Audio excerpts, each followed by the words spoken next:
Welcome into the Pillow Talk edition of today's streaming devil. It is the Pugs Parker edition. Hey! Hey, how you doing? I'm good. Kelly may or may not be along shortly. We'll see. She pops in. I'll bring her. She's got the link. It's good. She can do whatever she needs. What's up? Where is she? Hey, so first things first. Does even such a thing exist? 'Cause my wife's looking at. She's like, been working out and got herself in good shape. You know that we stopped having babies for 5 seconds, and she's like, I'm thinking about doing a boudoir photo shoot. I'm like, oh my god, yeah, that sounds like a great idea. You know, go take nasty pictures of yourself, or I'm sorry, tastefully, artful, whatever. And does anybody do that for dudes? Like, is there ever a husband that comes home to the wife and is like, hey, I'm thinking about booking a boudoir photo? Wait. Are you talking about like a dude? Like it's always done for dudes. It's the wife does it for the guy. It's she dresses sexy and she takes the sexy pictures, and then No. I mean, is a dude ever this? Is it ever like, hey baby, I'm going to get in a banana hammock and you're gonna take some pictures like that? Does such a thing even exist? That there's a boudoir photo shoot for a dude? Of course it does. When do gay dudes do that? No, heterosexual. When dudes are really hot, I mean, if it works. See, the thing is, for most of us guys in our relationships with our women, it's really not about how hot we are. From their perspective, of course not. We're disgusting. They're attracted to other things, right? So we're not Channing Tatum. But if you were to enter Channing Tatum into the equation, because I guess you guys don't do the list, the celebrity list. So let's say like she could have one wish and make you look like anybody for one night, and she chose Channing Tatum. She would be magnetized by something different than what she is typically attracted to from you. So yeah, the answer to your question is this is not just a woman thing or how come guys don't get. This is a hot people thing, James. Hot people, any opportunity they get to be photographed in their underwear, they take it. Men or women, it's hot people. I rest. Let me float this balloon past you then. Channing Tatum, is he married? Does he come home to his wife and his wife's like, you should do a boudoir photo shoot? Or does he come home and he's like, hey, honey, I was thinking about doing a boudoir photo shoot? I still don't think that happens. And I don't think there's an industry to support it. I don't think there's like a photographer out there that makes a living doing boudoir. Who said that? Byron gets credit for this. Boudoir. Yeah, doing a boudoir photo shoot. Hard ass. That's brilliant. One, Channing Tatum's entire life is a boudoir photo shoot. Okay, so any woman that is married to Channing Tatum, all she's got to do is say to Google Channing Tatum and a million boudoir. But that's his whole bread and butter. So that's not a great. Okay. But yes, the good-looking trainer who works at LA Fitness, who's 20 years old, and he's got dreams of making something of himself. He bartends at night. He's got a super hot smoke show girlfriend. Yeah, that dude takes pictures of himself sexy because his girlfriend is actually turned on by him. Yeah. No, I don't think girls are. I don't think this is a hot person thing. We are not hot people. We should not even be allowed to discuss this. No, you know what? I think what bothers me about it is I've never been asked to do a boudoir photo shoot, so I just think they don't exist. Is that my problem? Because I think I'm hotter than I actually am. That could be part of it. But I'm just telling you. Damn it, learning. This is a conversation. You are dipping your toe in another world you know nothing of. And that is the modern day hot person. We have no business having this conversation. I think you're right. You want to do a monologue then? Kelly's not there yet. Maybe she'll show up. We'll see. Damn it, lady. Well, we'll do the monologue and see if she shows up after that. And I'm looking at a picture of Channing Tatum. He is a handsome man. Handsome man. All right, ladies and gentlemen, please welcome to the Comfort Nest Guest Lounge comedy stage for a Monday night here high atop the 1%er compound in beautiful downtown Highland Park, Texas. His name is James Parker. He's coming to stage now. Coming to stage. Sorry, that was a really bad intro, but I'm distracted. Oh my God, you're a beautiful crowd. Distracted by the beauty of Channing Tatum. Hey, so did you hear about this celebrity gossip, Pugs? You know I love celebrity gossip. That's me. According to TMZ, Kim Kardashian and Pete Davidson have broken up. So, ladies, he's single. All right, let's go live to our Pete Davidson and Kim Kardashian correspondent. Ladies and gentlemen, Kelly Moore joining us now. Yeah. Kelly, what's the latest on Pete Davidson and Kelly or Kim K? Yeah. Okay. Well, our mic doesn't work. Can I have the floor, please? Yeah, you can have it. Fix your mic, fix your camera angle, get it together, damn it. Okay, You're ruining my monologue. All right, hey, so Pugs, the old economy keeps getting worse. To give you an idea of how bad it is, rappers are now getting their teeth bronzed. Oh, yeah. A bronze grill. Visa founder D Hawk has passed away. So I guess technically speaking, 08 of 22 was his expiration date. All right. Respect. The Kremlin is considering a prisoner swap for the Phoenix Mercury star Brittany Griner. This is historic, though, because it's the first time anyone has given a damn about a WNBA trade. He's that's right. true. Over in Memphis, thank you. Over in Memphis, Tennessee, a man was arrested for performing a lewd act on a public bus. When cops told him he had the right to an attorney, he said, "No thanks, I'll get myself off." That's what he said. That's what he said. It's a quote. He's just reporting. According to the Department of Education, 23% of school-age children do not speak English at home, and 30% don't speak it anywhere. Over the weekend in Santa Cruz, Bolivia, they had the big International Tattoo Expo. I wasn't able to make it, so yesterday I went to the Walmart in Mesquite. Bigot. Against mosquitoes? Mosquitoes? Hey, if you're from Mesquite, are you a mosquito? Is that what it is? It was on this day in 1876. Thomas Edison received a patent for the mimeograph. Edison's more than 1,000 inventions also include the light bulb and the Snuggie. Snuggie. The Snuggie, yeah. Happy birthday to U2 guitarist The Edge. I don't want to say he's getting old, but he and the band have a new song called I Still Haven't Found What I'm Looking For because I have Alzheimer's. Oh my God. Is it too soon? How would you even know? And finally, a belated happy birthday to actress Charlize Theron, who turned over the weekend. She turned 47. She announced that she's currently dating herself. So if you want to send her a gift, I guess you can't go wrong with batteries.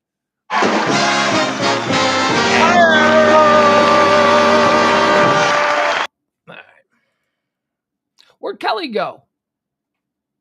She was here, and then where did James go? Oh, James is fine. James is here. Right. James knows how to work his computers. All right.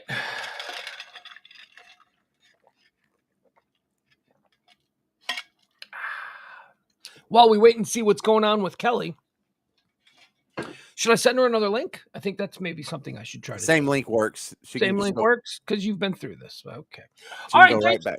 We'll see. She can jump back in if she wants to. All right, James. So what's going on with you? Hold on here. Let me just throw out a couple of things because there's a bunch of stuff that I wanted to talk to you about today, but always leave the opportunity for you to come and bring whatever you want. I wanted to talk about Anne Heche because there has been a hard right turn in the Anne Heche story in the last couple of hours. Kelly was going to come on and we were going to do a whole Olivia Newton-John tribute. But what I want to talk to you about here at some point tonight is, are you following this Oklahoma Sooners coaching issue that's going on up there? Cale Gundy, the brother of Mike Gundy, Oklahoma State. Cale Gundy was a coach at Oklahoma. He resigned because of something that he said, a word that he's not supposed to say that he said in the meeting. I want to get into the story. Are you familiar with that story at all? The only thing I know about it is he read it. So he didn't even say it like it was one of his sentences. He just read. Yeah. Okay. Well, yeah. So I don't know the details. That's the level of detail I know. It's crazy. What do you got? What do you have going on? Well, I kind of have some personal stuff. I really like to pick at Kelly Scabs when it comes to her marriage. That's Man, I got a personal thing too that we could talk about, but I wouldn't pick a Kelly Scabs tonight. I'll just leave her alone. But what are you trying to get into? What anything I can help you with as someone who has destroyed two marriages, two wonderful people whose lives I took giant bites out of. okay. So if you have a friend who is in a marriage that is doomed, it is going to fail. Isn't there sort of a incentive or some sort of ethical argument for the idea that you should accelerate the demise of this marriage? Because if they're wasting time, you're helping them by wasting less time by accelerating the process. And what we really want for our friend is for them to get out of this toxic relationship that they're not going to find happiness in and find happiness. And the quicker they get out of this, the more likely, the younger they'll be when they start the next search, and the more likely they'll be to find true happiness. And if your ultimate goal for your friend is true happiness, there is what seems to be a perverse but logical incentive to light a match and watch that marriage burn, baby. Yeah, you go for it. You do that. Go I, ahead. I know it Let's makes me the see, bad guy, but let's really, see it's how the that right works thing. out. Let's see how that works out at I don't know, the next time you're all the kids are together somewhere and you bump into this parent and dude, what's the matter with you? Are you really advocating for helping along a marriage in distress instead of trying to just at the very least, maybe people get involved trying to fix it, especially, you get in these church groups and stuff. They all think they want to try and fix it. No, you know what your job is? Your job is to pick a side and just be with that person and don't talk any shit, man. I have been through this a number of times. They get back together. You've said terrible shit about the wife. It's fine for him to say terrible shit about the wife because it's his wife and he's going through it. And, you give them that leeway. But then when you're the buddy, you're like, yeah, and you know what? I always thought she was a slut. I always thought, you can't, that stuff, you can never put that toothpaste back in the tube, no matter what you do, because they will get back together. They really do.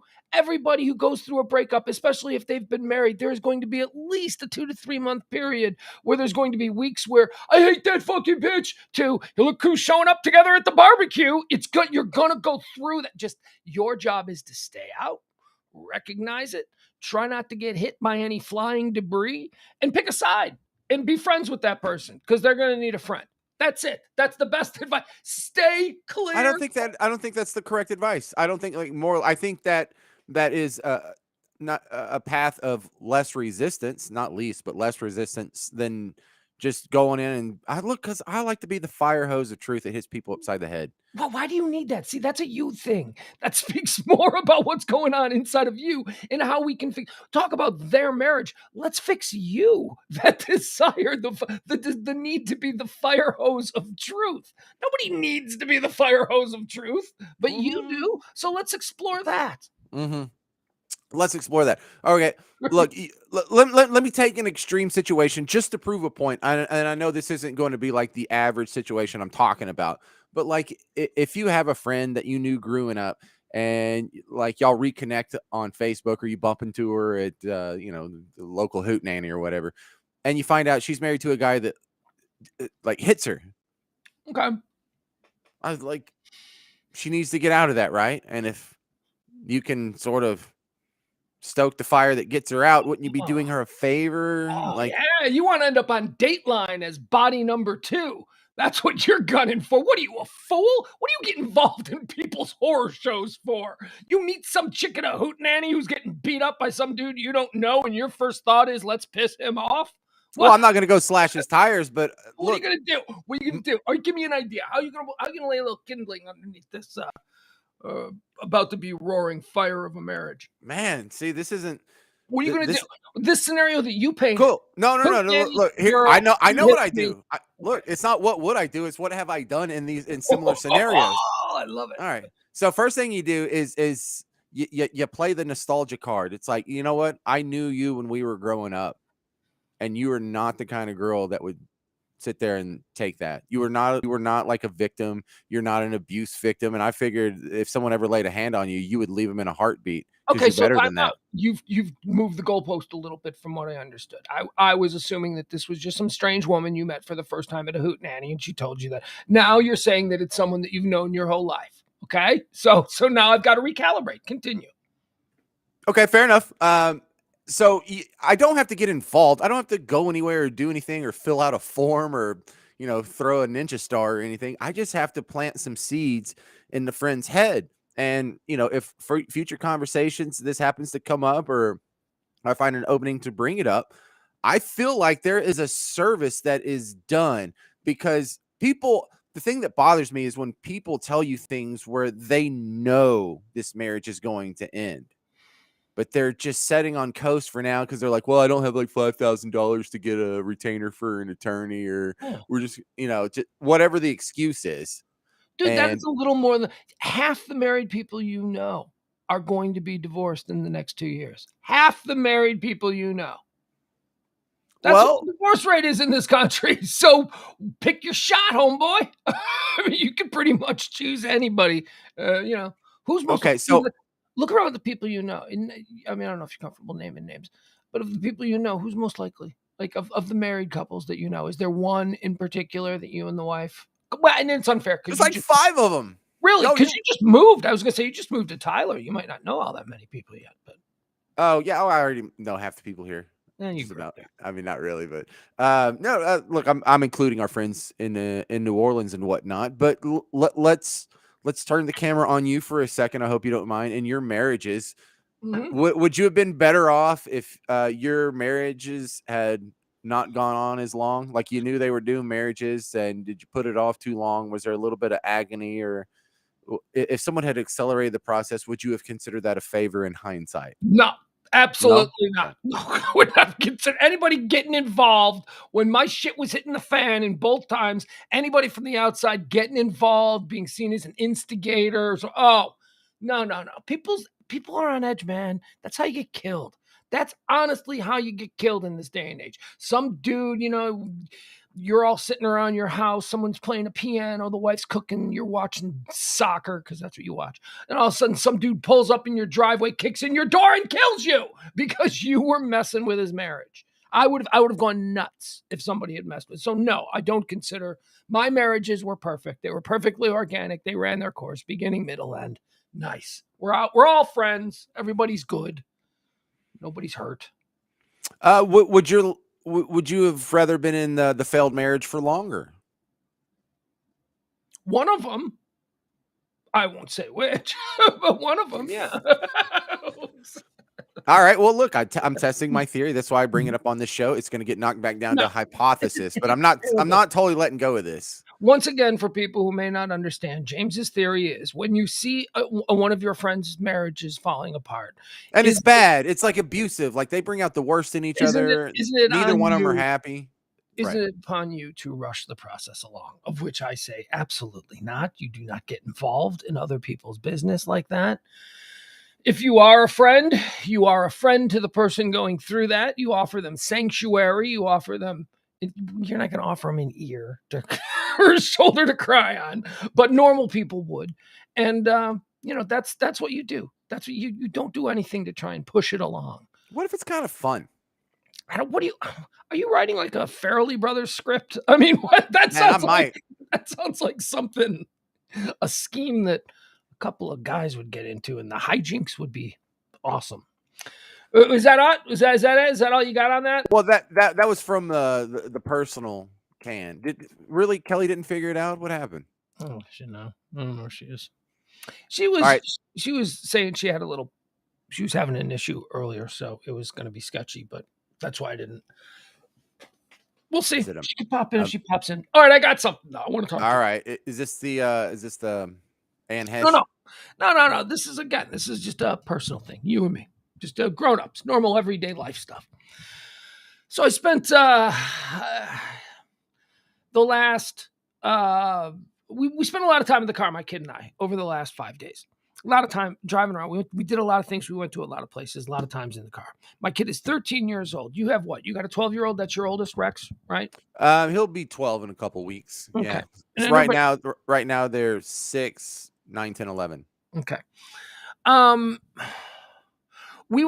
give you an example. On Friday night, we went to the Rangers White Sox game. and we were driving out of the Rangers ballpark at night. And I don't know if you're familiar with what they've done in that area, especially with Texas Live and AT&T Stadium. I mean, it is magnificent. It is like Victory Plaza. Like it's exactly what we have down in downtown, except now it's right there in Arlington. You've got the new ballpark, Globe Life Field, and then attached to that, you have Texas Live, which is the concert venue and the bars and the clubs and all that. It's awesome. And then next to that, you have AT&T Stadium, and then next to that, you have the old ballpark, and then there's all kinds of construction. There's apartments going. I mean, it is turning into quite the little area. It's going to be a year or two from now. That's going to be one of the most badass neighborhoods to live in entirety of North Texas. Well, It's like, so cool. what they're really going to kick themselves about is they've been needing to capitalize on having that hub right there where 30 crosses 360 and everything's there from Six Flags to Wet and Wild to the Rangers to the Cowboys. Oh my God, why haven't y'all capitalized on it 30 years ago, you idiots? Arlington is a monster. It really is. So my kid and I, we're driving out of there, and it is all lit up like Las Vegas. It is absolutely gorgeous. I'm going to the game September 11th. I'm going to the game. It is very impressive. And we're driving in the car, and I'm like, oh my God, look at that. Uh-huh. Oh my God, look at that. Uh-huh. Oh, are you seeing this? Look at this. Hey, by the way, that's where the Cowboys play. Oh, cool. Never took his nose out of his cell phone the whole time, the entire world, the whole drive, everywhere we drive. Hey, man, look at that guy. What guy? You got to take your face out of the phone if you want to look at that guy. What, Dad? He's 13 years old. And I'm thinking, if this is an example of what, because I've heard this, obviously, you've heard parents lament their children's and always in this on their phone or whatever. But all I could think of is all the shit that he was missing. We were driving back into downtown Dallas, and the Omni Hotel always has messages painted on the side, with lights and all that. So we're driving in, and I'm like, oh my God, look at that. Hey, and I started to pretend like it said F you, because I wanted him to look up. He wouldn't look up.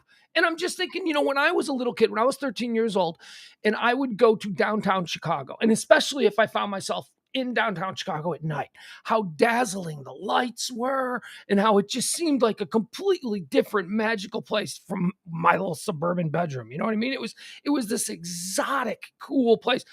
And we're having this experience with it. And I'm thinking to myself, he's not going to have that. Kids today, because he's too busy chasing zombies on whatever game it is that he's playing, he's completely missing everything that is going on around him. So why didn't you take the phone away from him? Because okay, why? Why didn't I? Okay, I will tell you why I didn't take the phone away from him.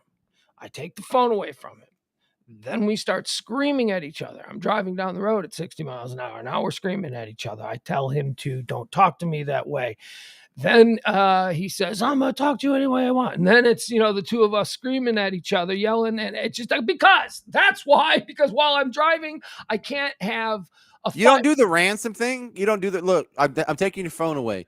As long as you're not a butthead, when we get to wherever we're going, you can have it back. But if you're a butthole, I'm going to keep it until 9 o'clock, or I'm going to keep it until tomorrow. Yes, to be fair, I have taken his phone. Yes, to be fair. But it's the whining. And it's just like, well, I'd love to, but I don't have my phone. It's like, says stuff like that. It's just, look, he's a modern kid. And all I keep thinking of is all of the wonder of the world that I saw, through my own eyes as a little kid, just watching what adults were doing. Watching what adults watched on TV, James. This is another one of my big laments. When I was 7 or 8 years old and I was staying up past 10 o'clock and there were only 3 or 4 television channels. And by the way, this is not when I was a boy, we walked 5 miles. And this is not what I mean. But what I'm saying is when I was a kid, there were only 3 things on to watch, and typically, I would be watching at 7 years old on television something that was highly inappropriate for a 7 it's not something that I wanted to watch, whether it was Casablanca or something, or some old black and white John Wayne movie or a Marx Brothers movie. They were on, and I sat and I was exposed to it. I didn't wanna watch it, but I was exposed to it, and culturally, I feel like that taught me something about the world around me, about the world of even in the 1930s with the Marx Brothers, or what life was like in the 1950s because of some movie that I saw depicted then. Kids today don't have anything forced on them. They don't learn anything accidentally the way we did, or just by proximity. We learn things because we often, as kids, sat and just had to listen to adult conversations because we couldn't put headphones on and go into our own little Discord chat with our friend or whatever it was. You know what I mean? We were exposed to things and we developed differently. Today, I mean, kids get everything on demand. I watched a soap opera when I was little called Rich Man, Poor Man, which was incredibly adult themed. But 7, 8 years old, I remember learning about divorce and alcoholism and, brothers having sex with their sister in laws because that was all that was on television. So I just sat there and stared at the box because there was nothing else to do because we didn't have Xbox, because Okay, we so didn't have all of that. the modern iteration, the comparison to try and make it apples and apples is, you got to think, what if someone walked onto that shag carpet to Little Pugsley when you were 9 years old and handed you a cell phone with YouTube on it? You wouldn't come off of it for months. Absolutely not. I wouldn't. Okay, I but would. there is incidental learning. Mhm. They are being exposed to adult things that they otherwise wouldn't be exposed to in the phone. The phone is the evolution of that same process. That process didn't go away. It just got digitized and miniaturized onto a phone, to where, hell yeah, they're watching adult programs that aren't meant for them. Hell yeah, they're seeing content that's meant for older people that comes from previous decades. No, Hell, but that's different. It's the question of on demand. Whatever their heart's content, they can find what they think they're interested in. I found myself being interested in things that I never thought I would be interested in things because I was forced to be exposed to them because there was no other choice. If I could have watched Scooby Doo cartoons at 11 o'clock at night in 1977, I would have, but I didn't. I was mhm. watching Tom Snyder interview G. Gordon Liddy, at 9 years Oh, okay. old. I You see know what what you're I mean? saying. I Yeah, mean, yeah, I yeah, was yeah. forced to be exposed to things that turned me into a grown up rather than just being left to my own wills. Oh, I want to watch this. Netflix, with Netflix kids today, there is a children's show on whenever you want it. Mhm. Hold on, I think we might have Kelly here. And I'm No just wondering, way. Uh, uh, Kelly, uh, uh, do we have her? uh, I see a K. I see a K. I don't see. She I, is enabling her camera right now. She's going to settings and going under video and selecting the USB camera. she was on before. Okay, thank you. USB All right, we'll go camera. back and we'll see her there. All right, let's take a break. Oh, I forgot we don't have breaks. That would be a good time to take. Hit the bumper music, No, Bornoff. do Yeah. you have any thoughts on that, though? I think they're I going to do. be I different do. human beings. They're going to be crafted and molded differently by the time they're 2020. I think they're going to be a bit infantilized. I think they're going to be immature a lot younger or a lot longer in the process. I We see. Okay, here's the flip side to that. Um, it drives me absolutely insane when older people are baffled by technology, because it's not really new anymore. We've had the iPhone since 2007, and there's been apps for 15 years now, and most old people have caught on. Most old people are tech savvy. 70-year-olds are all on Facebook for the most part, Yeah, and they're using absolutely. complex apps on their phone, above and beyond the little default crap that comes when you buy it.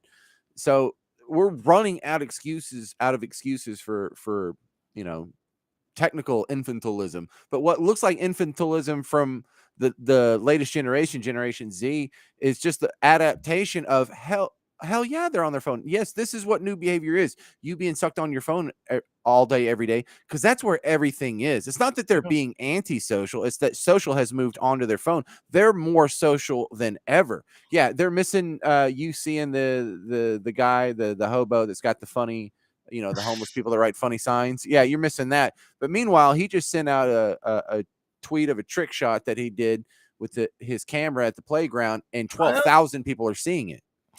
Well, look, James, you may be right, and hope I appreciate that you've got the positive spin on this. I don't have any spin on it. I'm just simply wondering what the effects of having this exposure to all of these things and having your every want served in, at the click of a Google button.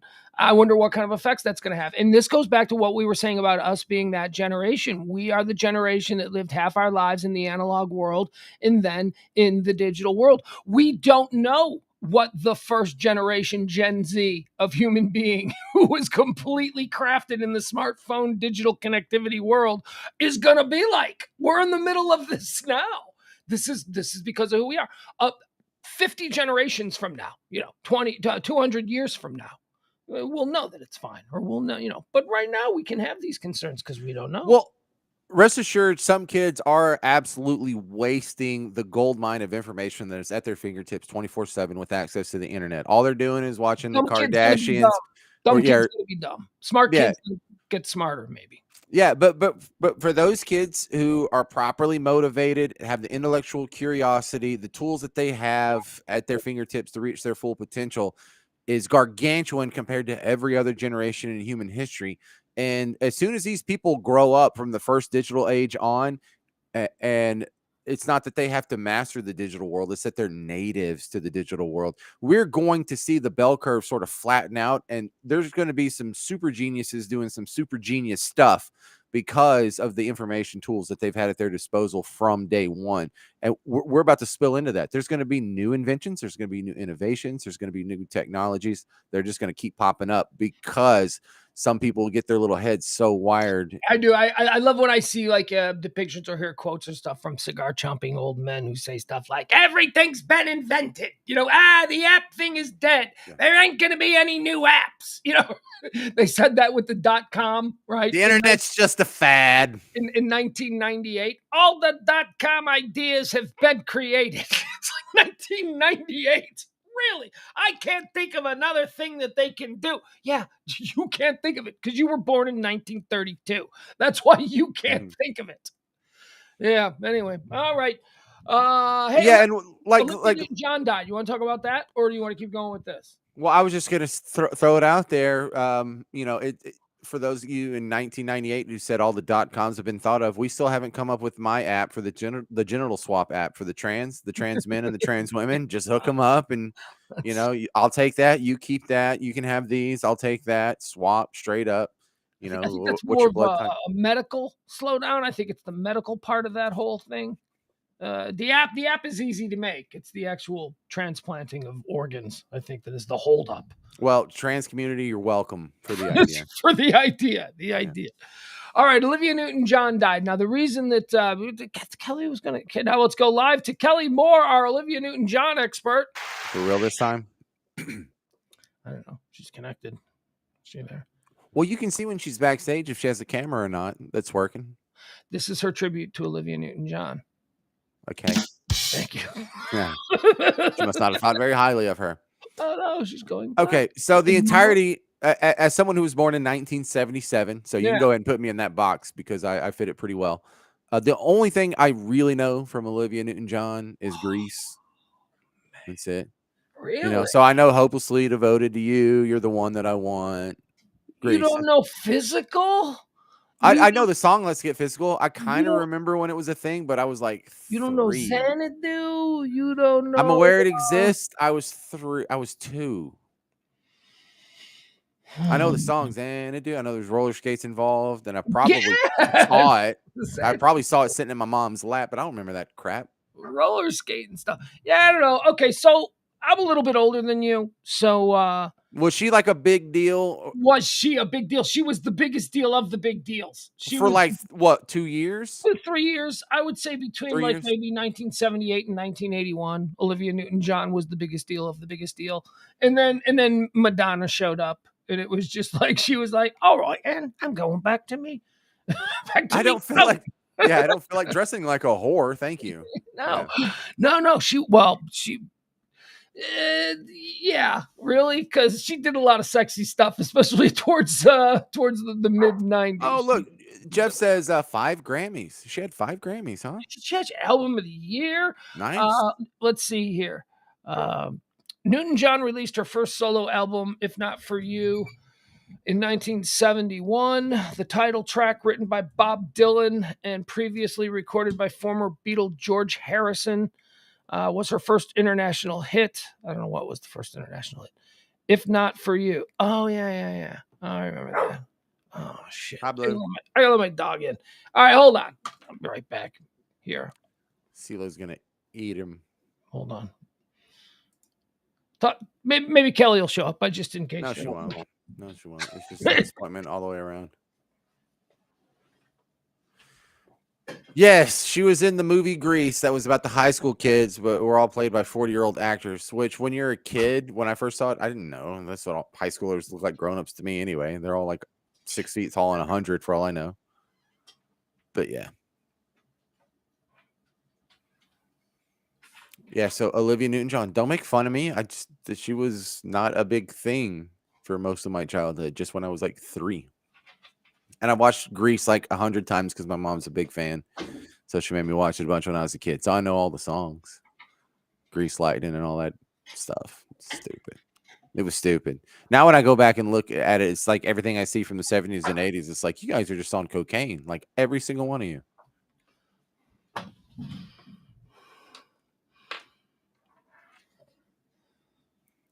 Kelly ever answer? No. But I was okay. So I was just talking with the commenters over here, and one of the things that sticks out about Grease, I've seen Grease like 100 times. So my mom's a huge fan of musicals, and especially that one. So I know all the songs, and it fits in the category of most of the 70s and 80s movies, and just really anything in the entertainment industry where you watch it now, and in hindsight, you just look and you're like, okay, all of you are on cocaine. No, Olivia Newton-John wasn't cocaine music. No, you know what? She probably wasn't on it. But Lizzo or Rizzo, what was her name? Rizzo? What? Yeah, in Grease. Wasn't that Rizzo from Grease. Okay, look, Olivia Newton-John was a megastar before Grease. Okay, that's why she got the role in Grease, because she was already really big. She already had her own thing, and then it was, oh my God, she's gonna do movies now, and that was her moving into movies, like Lady Gaga, what Lady Gaga is doing. So you seem to just define her as Sandra. That's not who Olivia Newton-John was. Sandra D, right? Yeah, and that's what I know. And then look, from what I know is she did Grease, and then she did Xanadu, and she had a couple of songs out of both of those albums, and is a big deal. Hold on. All right, let's track. And that was around the same. I remember the Village People were incessant when I was like 3, and then they just disappeared, never to be seen again. All right, this one, right? You know this one, right? I got chills. We're multiplying. Yeah, okay. You're the one I want. Yeah. This one. Hopelessly devoted to you. All right. Summer Lovin', had me a blast. Summer Lovin' happens something. All right, so, okay, we'll get into some other stuff. Thank you, Rizzo Stockard Channing. That is her name, isn't it?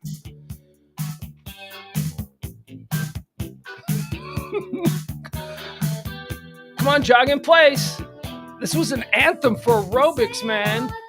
Aerobics was just becoming a thing. It needed a song. Drum machines were just becoming a thing. Whatever, man. She struck when the iron was hot. Her and Jane Fonda, man, they invented aerobics, basically. Oh, this is Let's Get Physical. Yeah. Okay. Was this in a movie? No. Well, probably. It might have been in that Jamie Lee Curtis movie, but it wasn't like written for. I think it was just a hit on its own. Okay. All right, there we got that. All right, how about this one?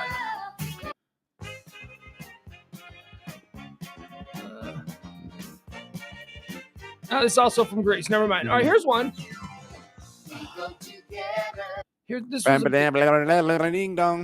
This was a massive hit for her long before Grease. Tell me if you know this song.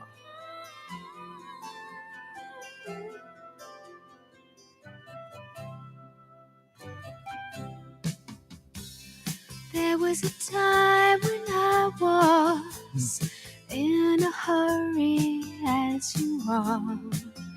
I was like you. See? Cocaine music. day when I This is not cocaine music. No, this No, was okay. Olivia Newton-John, though. Okay. Jeff Glenwright says this song came out at a time when Showtime had the chick doing. Oh, he was talking about physical. Here, here's the chorus.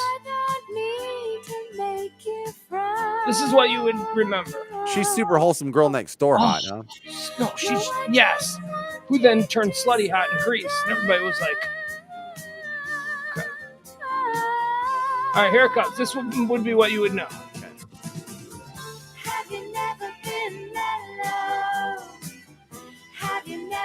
Really? This was a huge hit for her. I think this is the first time I'm hearing this song.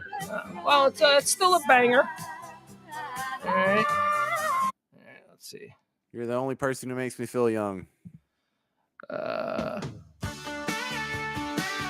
right, I'm trying to find like a greatest hits.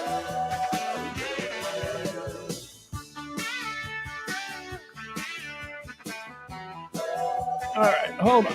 Popular songs. Bringing it on yourself. Give me more popular songs. Bringing it on yourself. All the promises you made. Where's like all the other songs? I don't know, dude. She only had like 6, right? So nice. All right. I know I sound like an idiot to people who are older than me, but here's one. Here's a good one. This was a big hit for her. I don't know. This is like off her live hits album. You know this one? This is she had a live hits album. No, these are her hits performed live. Oh, okay. Tell me if you recognize this one. This was a big hit. More cocaine music. No, this is not cocaine music. You're right. She was like, everybody's mom loved Olivia Newton-John in 1975. It was like that kind of vibe. All right, here comes the hook. Tell me if you know this now. Oh, wait, not yet. Little bridge. Here it is.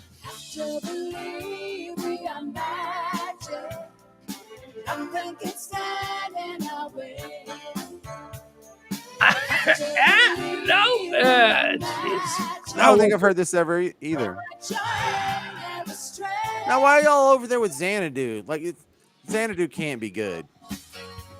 I hadn't seen this since I was 3, and I don't remember one scene from it. I know there was roller skates and Olivia Newton-John. Is that really a good movie? It's Xanadu. It's Xanadu. I do like this song. Xanadu live. Is the movie good? You remember the movie?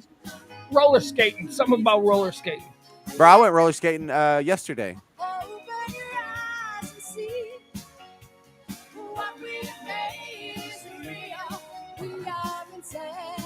All right, come on. Give me the chorus is what I remember. I only remember her chorus.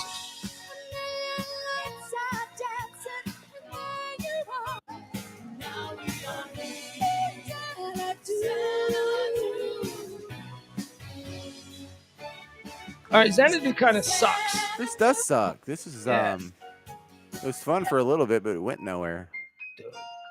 Dude, this was a monster hit. This was Song of the Year. This won her like multiple Grammys. This was her crowning moment. Tell me if you know this song. More cocaine music. It's her biggest song, probably. Maybe I hang around here a little more than the crowd loves it. You're like, is that the first 2 notes of a song I recognize? Applause. They know it. Of course, they bought tickets for a show called Olivia Newton-John Sings Her Hits live. So you shouldn't be surprised when you recognize a song. All right, here it comes. All right.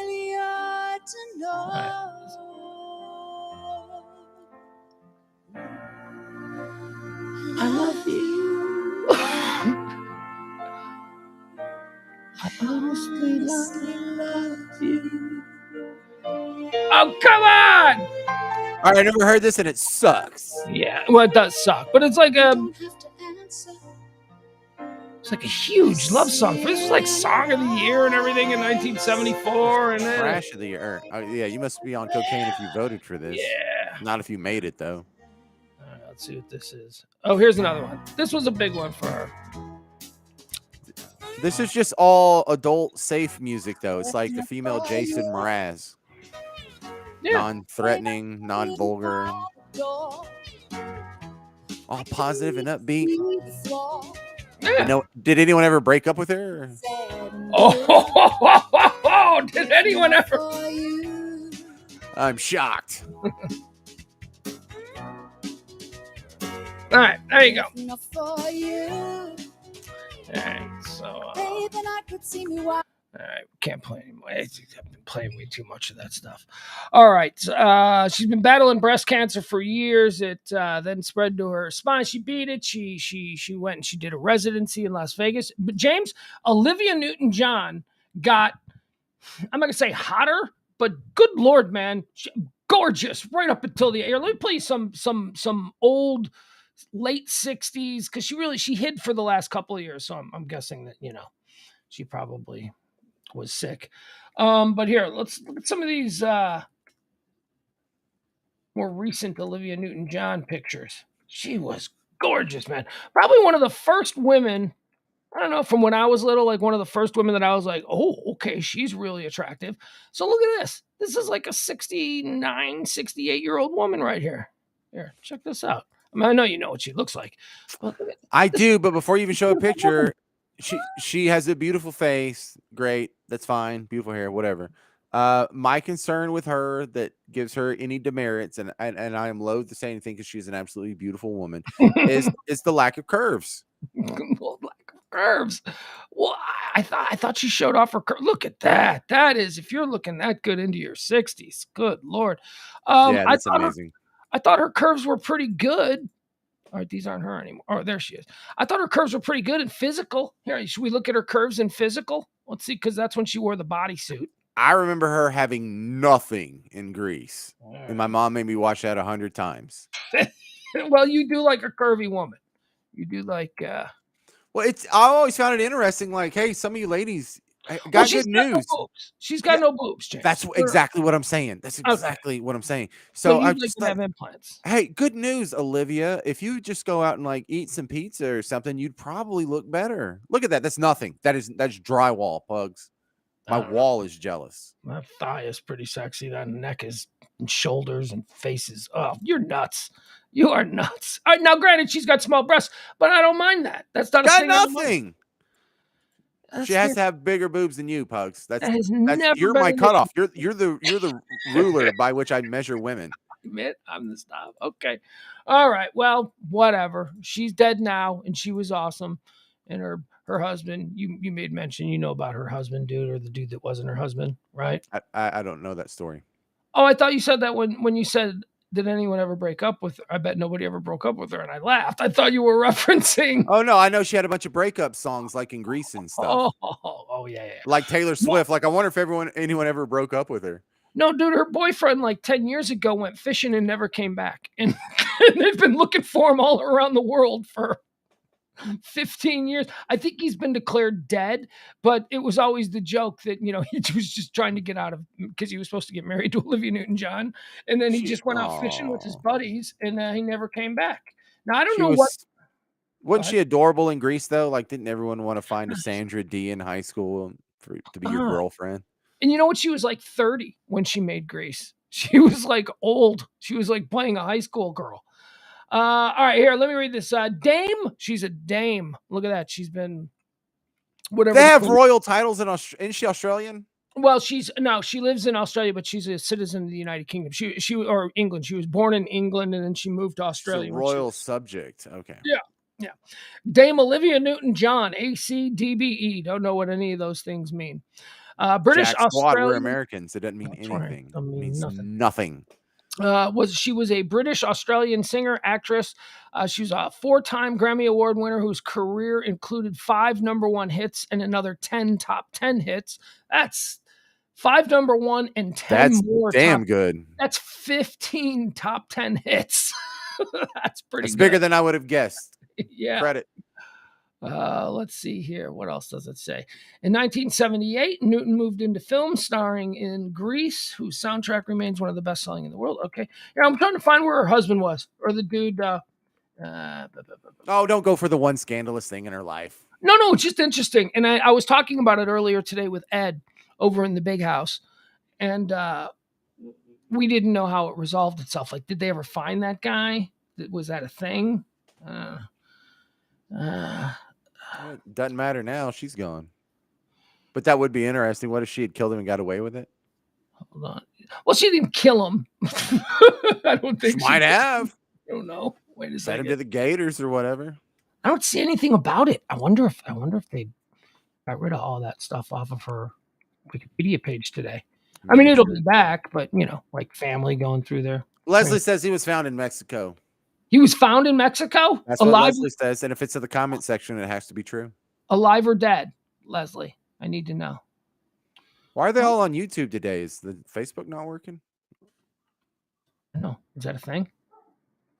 So, Google, by the way, Google was down earlier today. Oh my God. We almost all had to admit that we don't know dick about anything. Google was down for a good 15 minutes. Oh, 15 minutes? It was. It was enough to get my attention because I went to him like, what the hell is going on? Why is Google not working? And then I go on Twitter and I see a breaking news. One of the breaking news sites that I follow says Google has been down for 10 minutes. And I'm like, yeah, somebody else was looking to Google something. So it came right back up though. So we're okay. We don't have to use our brains. We don't have to use anything we learned in school. We still have Google. The Google box to tell us everything we need. James, you got anything here in the closing moments of today's show? Yeah, I would like to thank Walter Sterling for having us as a team on his show last night. He has a nationally syndicated show with 100 or something affiliates. And he is a guy that Pugs and I have known from previous jobs in our radio career. And he's heard what we do here on Pugs and Parker, and he wanted to do for no other reason than just to give us a little bit of promotion. And Pugs, we don't get a whole lot of favors like that in the business. So I thought that was really cool. No, yeah, it was very nice of him. It was a lot of fun. We should work up something. We should do something. We should do something. We should pitch him. Will be a regular thing. That was too easy to do for you know what I mean? Like, let's come up with a sketch. Well, what can you point counterpoint, like a 30-second thing, something like that. I like that. Let's stew on it a little bit. Maybe we brainstorm it. We can workshop it. We'll get Jeff and Leslie and Al to work on it for us. Maybe Byron. We'll engage the people. We'll engage the troops. Yeah, you're all involved in this, folks. Mm-hmm. All right, 53. Yeah, and also two other things. The Florida Stories podcast, new episode just dropped yesterday. Go check it. Episode 109 or 111,000 or whatever I'm up to now. It's funny. Everyone will like it.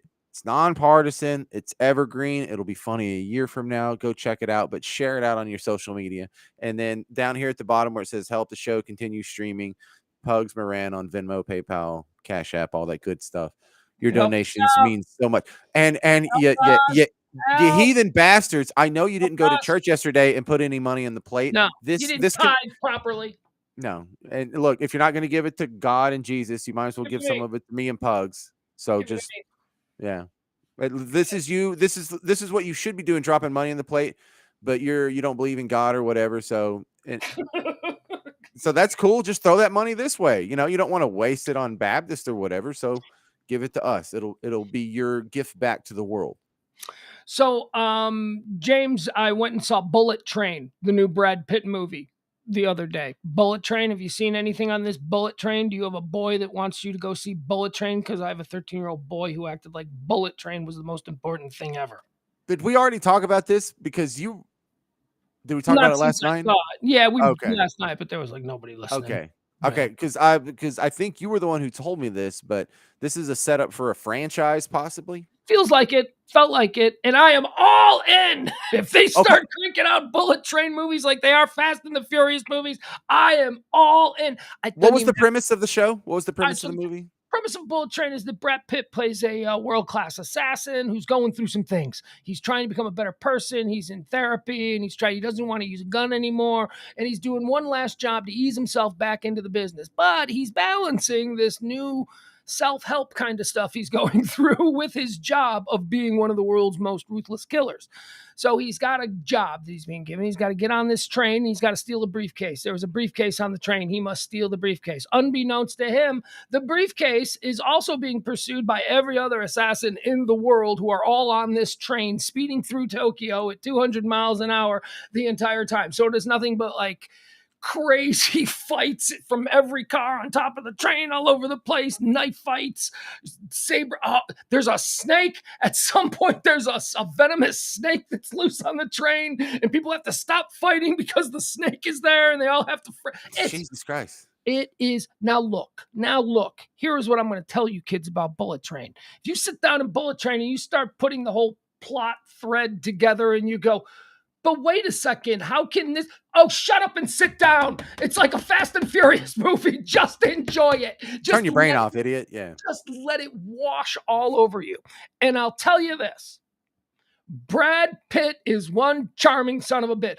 Brad Pitt is really good. He's really good in it. If he wants this, if he wants to do this the way Tom Cruise does, what's Ethan? What's his name?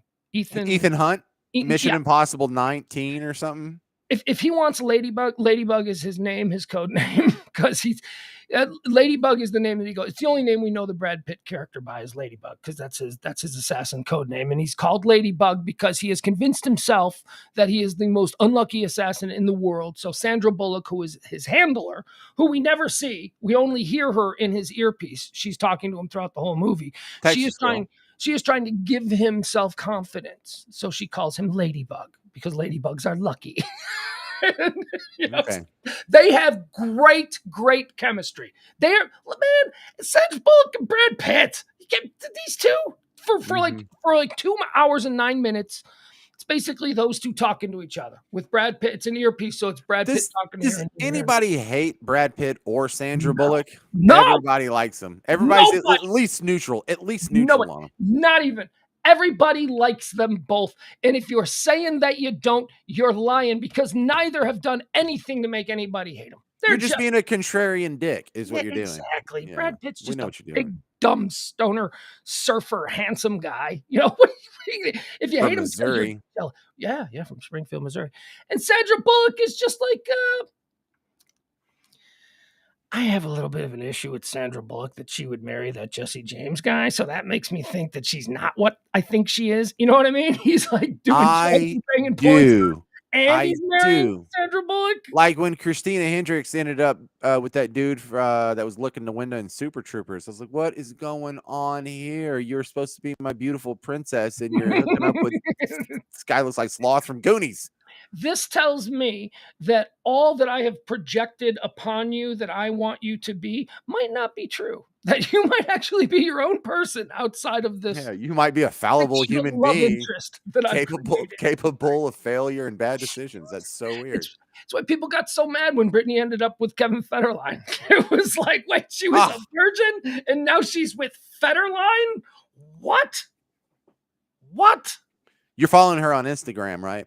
Yeah, I am. I'm also following the Kevin Federline drama. Do you know about Kevin Federline and their two kids, their two boys, Sean and Preston? Is it Sean and Preston? Is that it? Yeah, I've been in talk radio a long time. It's painful. Whatever. Preston or Gary. It's one of the two. They no longer want to have anything to do with Britney. They didn't go to her wedding. The two sons haven't seen her in months. And dude, guess what they said to her about the wedding? Okay, so they told their mother that we are not coming to your wedding, but we wish you well. We hope you're happy, and we love you. And that's it. That's like even worse than them being mad. Like if they were, we're not going to your wedding. We hate that guy, because that would at least suggest that there's some passion there and there's some room to, kind of work with. But when they're just like cold like that, like, we wish you well. We hope you're happy. We won't be coming, and we want you to be happy, and we do love you. That means GD, hate your guts, but my publicists and lawyers would not dare let me put that in writing. I don't know if it means we hate your guts. I think it means we're done with your shit. I think it means that we're done. You're a cuckoo bird. Right? Yeah, we're over it. We love you. We care about you, but we can't be a part of your madness. And that's basically what her two sons. And by the way, her two sons are like teenage. They're like young men. They're like, these aren't like, I keep thinking of Brittany and Federline's kids as being like 3-4 years old. They're like 19 and 17. They're like two young boys. Mm-hmm. They're getting in their own trouble. Yeah. All right, James. Thank you. Appreciate it. Been fun. Oh, hey, you're invited. I'm going to Electric Starship on Wednesday. You and Mason want to go? I don't have this. He's back in school on Wednesday. Oh, come on. Yeah, sorry. Wednesday's first day of school. Sorry. Never mind. I tried to be nice. All right, there he goes. James Parker. He joins us every Monday through Thursday evening right here for Pugs and Parker proudly present Pillow Talk on the Radio Misfits podcast platform. Olivia Newton-John was gorgeous, man. James. Like, her boobs are big enough. Are you kidding me? She's gorgeous. I guess some people, they just, they like what they like. It's their thing. They're into it. That's not my thing. I think you gotta be pretty. I think I've got to find you pretty. That's the key. I've got to find you pretty. Personality is important too. James, I'm looking at these pictures. They're scrolling by on this other computer of somebody did a tribute to Olivia Newton-John. She was hot. All right, what else do we have? Nothing else. Ezra Miller got in trouble again, but I got a feeling that that's going to be trending tomorrow morning. So Ezra Miller, the Flash, we've been covering all of his exploits the last few months. Well, he done did it again. We'll probably talk about that tomorrow. Yeah, that's it. I got nothing else. Jeff and I agree. Anything more than a handful is a waste. Look, I'm not saying I don't have a problem with, largens. It's not, but it's not a priority. Maybe you could say, oh, it's a nice bonus, but maybe not. Maybe it's not even a nice bonus. Maybe too much is too much. I don't know. Never really been an issue with me. I like them all. You know what? I guess I just like women. Let them all different shapes and size, tall, short, whatever. Good. Anything else? Is there anything else I want to think of? Oh, the Anne Heche thing. It was over the weekend. Her publicist said that she was in stable condition and she'd be fine. Well, that publicist has been fired, and they hired a new publicist to handle the Anne Heche story. And that one came out today and said she is not good. She has been in a coma. She is not conscious, and she may not make it. So keep a good thought, and we'll see you tomorrow at noon for High Noon on the Radio Misfits podcast platform.